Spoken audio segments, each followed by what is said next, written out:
It is a beautiful Sunday afternoon here in my city. A little cool, a little cooler than I would have wanted, but the sun is shining and the sky is blue and it's nice. It's nice. So I was thinking, because I'm driving and I'm being very cautious and careful as I am driving, but I was thinking about a video that I ran across that I had made 2 years ago, and I was sharing a word that I feel like the Lord was speaking to me, but I do feel like He was telling me that it wasn't just for me. It was for me to share with other people who have experienced a lot of disappointment and heartache in their lives, and it's not what they wanted or what you want for your family. If you're the wife that has had a very difficult marriage, I'm sorry for that, for you. And it may look like things didn't turn out quite the way you had planned, for sure, but how could this be what God had planned for you? I mean, I don't know the answer to that, but I do know that He is in the thing, that you are not alone. You haven't been left alone to figure it out all by yourself.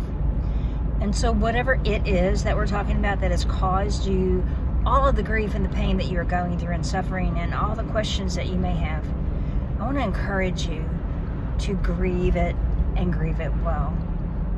At one point in my life, I was pretty close to a psych nurse who had spent lots and lots of years in that profession and had done a lot of things with a lot of women.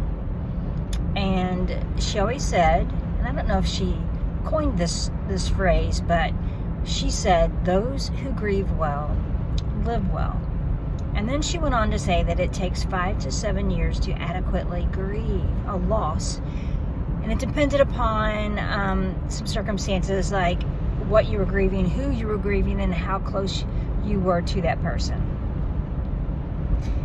And I'm here to tell you it's true.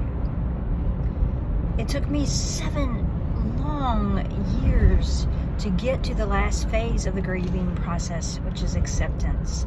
7 long years, hard years that I spent, quite frankly, on the cold, hard bathroom floor with my face buried in a towel and crying out to God because there was nothing else I could do.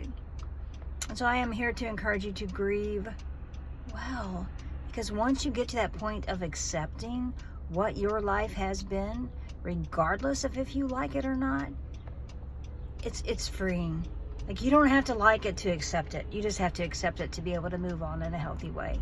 So I'm just here to encourage you, as hard as it is to grieve, do it. Do it until you don't need to do it any longer. And I don't know how you'll know, but you'll know. Grieve well, my friend.